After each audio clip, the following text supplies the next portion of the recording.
Fight your self চ্যানেলে প্রত্যেক দর্শককে আমার নমস্কার।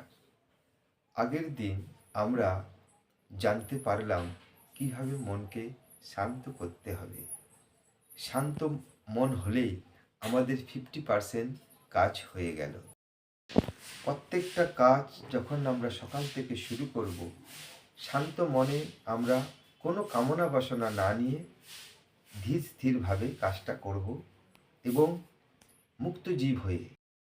মুক্তজীব মানে কি? মুক্তজীব হলো যিনি বা যারা যখন কোনো কাজ করেন খুব মনোযোগ দিয়ে সহকারে করেন, কিন্তু কাজের উপর কোনো ফলের আশাতে তারা রাখেন না, অর্থাৎ তারা পুরোপুরি মুক্ত হয়ে আনন্দ সহকারে কাজটা করেন। প্রত্যেকটা কাজের মাঝে মাঝে আপনি একটা দীর্ঘ নিঃশ্বাস নিন এবং মনে মনে হাসতে থাকুন। দেখবেন আপনার প্রত্যেকটা কাজ কি সুন্দরভাবে হয়ে যাচ্ছে।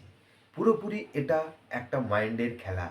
মাইন্ড আপনাকে সবসময় পজিটিভ ফিলিংস দেবে এবং বুকের মধ্যে একটা দেখবেন খুব সুন্দর অনুভূতি হচ্ছে। ধন্যবাদ।